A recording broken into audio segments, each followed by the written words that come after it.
Nah, teman-teman, selamat datang lagi ya. Temanya sebagus apapun murai kamu pasti rusak ya. Kalau teman-teman mengindahkan hal-hal, ada 6 hal nanti yang ingin kita bahas ya di konten kali ini. Yang mana jika ini dilakukan ada kemungkinan besar merusak murai batu kita. Meskipun murai batu kita dalam keadaan murai terbaik atau sebagus apapun itu. Karena untuk murai batu malah cenderung biasanya yang gampang rusak adalah murai batu yang benar-benar bagus. Karena kalau murai batu yang bagus biasanya kita kepedean ya, pemiliknya biasanya kepedean. Oke, langsung saja ada 6 hal yang harus teman-teman hindari ketika memiliki murai batu yang sudah jelas bagus. Maka ada beberapa yang teman-teman perlu pahami dan jangan sampai melakukan kekonyolan. Yang pertama adalah over lomba atau OL. Nah, biasanya over lomba ini ya sangat sering terjadi, terutama pada pemula atau pada mereka yang baru memulai belajar murai batu. Kalau untuk senior saya kira udah pada paham mana kaidah-kaidahnya, jadi saya di sini tidak bermaksud menggurui senior. Saya hanya sharing kepada pemula yang kebetulan mampir di channel saya pengennya itu mereka main murai batunya itu tidak rusak, dalam artian masih bisa menjaga murai batunya untuk jangka panjang ke depannya. Tidak sama sekali untuk menggurui, kita hanya sharing saja. Over lomba sangat buruk untuk keadaan burung murai batu kita. Idealnya untuk melombakan burung murai batu itu cukup 1 bulan sekali, teman-teman ya, perlu dipahami pada umumnya itu cukup 1 bulan sekali.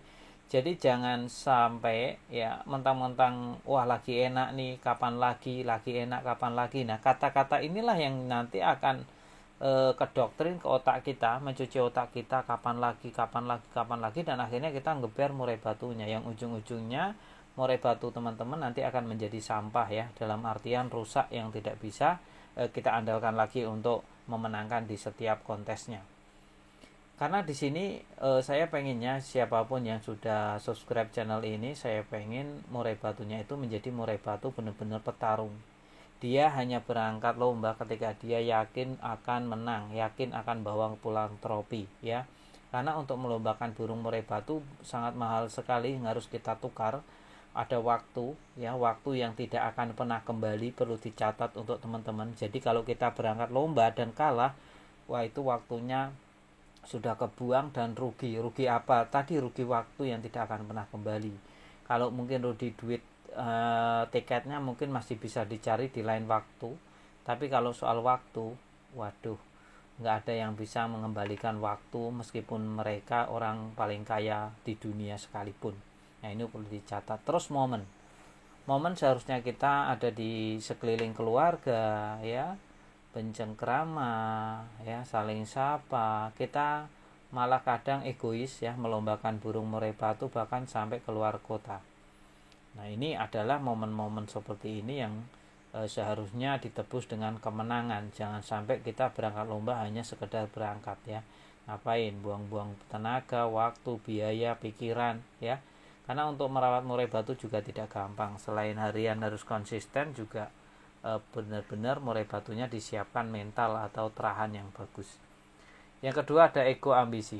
Ketika kita tidak bisa mengendalikan ego dan ambisi, sebagus apapun burung murai batu kita, ya udah kita akan menerima yang namanya kehancuran di lain waktu. Biasanya ada jeda sih, tidak di hari itu juga langsung rusak, itu tidak, cuma ada tanda-tandanya untuk menuju kerusakan. Kalau orang bilang biasanya di teman-teman kecomanian nekuk leher ya, nekuk leher biasanya untuk ceng-cengan antara pelomba 1 dan pelomba 2. Kalau pelomba 1 nggak kunjung berangkat, pelomba 2 ngecengin pelomba 1. Nah, itu sudah menjadi biasaan sih.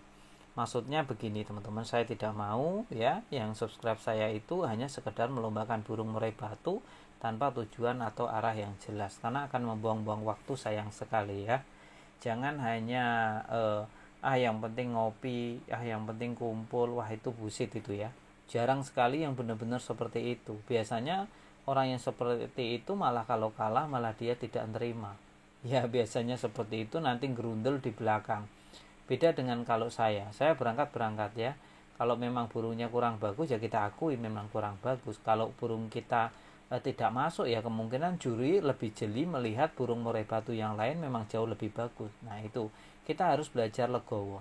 Kalau kita siap melombakan murai batu ya konsekuensinya ya burung kerja atau tidak kerja. Cuma kalau kita menggunakan metode menpack tadi dan menjaga ego dan ambisi, maka niscayalah kita siapkan benar-benar matang, berangkat punya keyakinan yang penuh, maka pulang juga akan memenangkan perlombaan. Burung vektor, burung bagus yang ketiga, ini cenderung rusak malah teman-teman ya, cenderung lebih cepat rusak karena tadi kembali lagi kita bahas lagi, kita ulang lagi, karena untuk melombakan burung murai batu ya hanya sekedar perawatan seperti itu ya.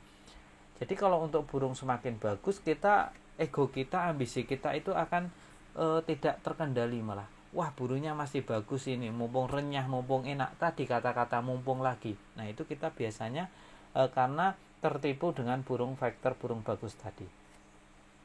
Yang keempat, burung belum kondisi. Wah apalagi burung belum kondisi. Contohnya apa ya, burung masih lemes dilombakan ya pasti kalah ya kan. Pasti kalah dan bisa berdampak buruk nantinya malahan. Kalau kita memaksakan murai batu yang tidak kondisi tapi kita paksakan untuk lomba, nanti bisa berdampak negatif. Salah satunya ya kotoran, bau menyengat dan masih encer, itu salah satu ciri murai batu kita belum siap untuk bertarung ya di arena kontes ya dalam perlombaan kicauan burung murai batu tentunya. Jadi teman-teman harus benar-benar dipahami, kalau burung sebagus apapun terus kita paksa untuk lomba dalam keadaan dia butuh benar-benar istirahat, ya fatal nanti akibatnya ya.